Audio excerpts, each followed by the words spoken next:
compares the women in the Ramayana with the women in the Mahabharata.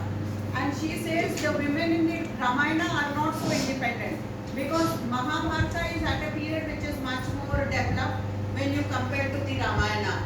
The agricultural society is still not so much developed, so women in the Ramayana are more weak. They are, like, see, when, except Surpanakha, who belongs to a different this thing, when she is hurt, she runs to her brother. But look at the case of Sita. When she is abandoned, she can't even go back to her parents, she goes to the jungle.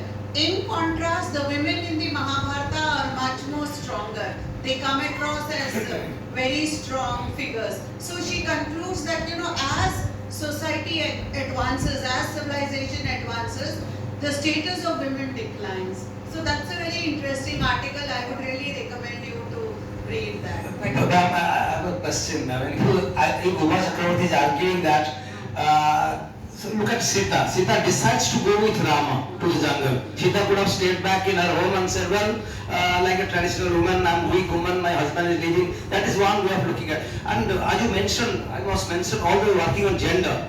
Uma Chakravarti's two books, she's the finest historian in this country. One book is Rewriting History, Life and Times of Pandita Ramabai, and this is a wonderful book published in 1998. And another book is called Gendering Caste, where she looks at the intersectionality of caste and gender. So Captain Deepak and all those who are working on gender would refer to what Professor Pandey was saying about Uma Chakravarti's work on gender, the brilliant one. But the point is, there is kind of an interpretation where you say when society advances, the position of women declines and she is more imprisoned by tradition and other patriarchal values. How strong, how much water does this argument actually hold back? Yeah, if you ask my opinion, see, if you listen to Kumar Vishwas and all, they don't even accept that the last is part of Ramayana. They say it has been added. So they portray Sita as being very powerful. Unlike like how you gave an example that she led Navtis to the jungle. And this abandonment of Sita by Ram, they don't accept it as part of the Ramayana. See, my whole argument is, that everywhere women do negotiate with patriarchy in whatever limited way they can. So, somehow saying that women have had no agency in the past, I think it is wrong. You cannot make a blanket statement that it is there, but wherever there is space, women have negotiated and they have tried. Like he gave an example of Sita. Look at Draupadi. She questions the people sitting in the, Sabha. She asks first, she says, did Yudhishthir give himself up first? Or then they say, yes, of course, he first bid himself. Then she argued. She says, when Yudhishthir lost in that bet and he gave himself up, he becomes a slave. How can a slave have a right over me who is a free woman?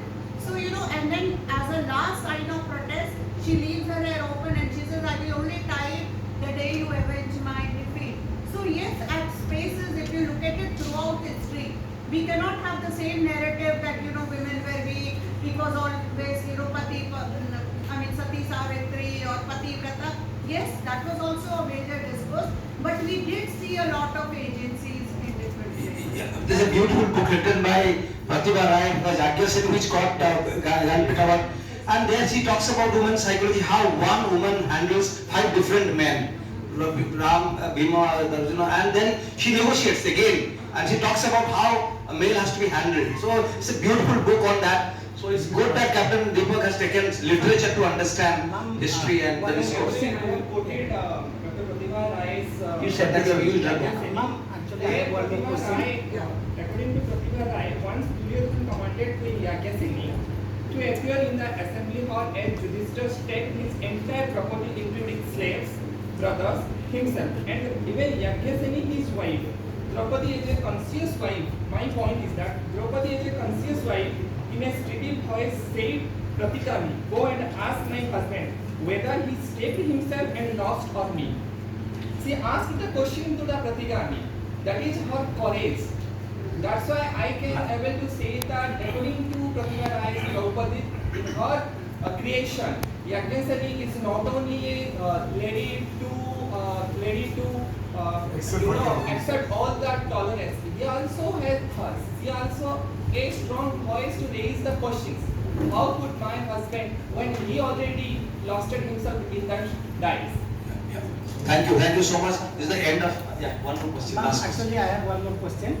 Ma'am, just think that we are living in 21st century.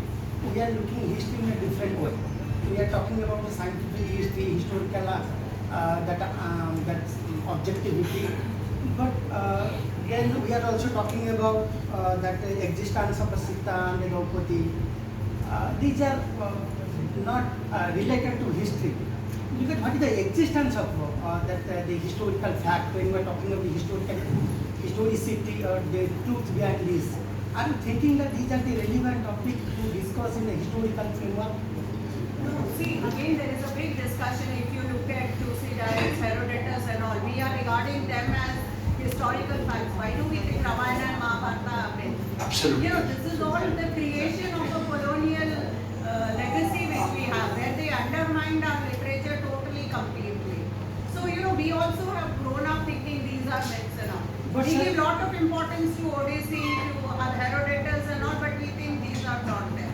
There are things, if you Absolutely. read the Ramayana of Valmiki, look at the geographical places that he is talking about. Look at the rivers, look at the towns.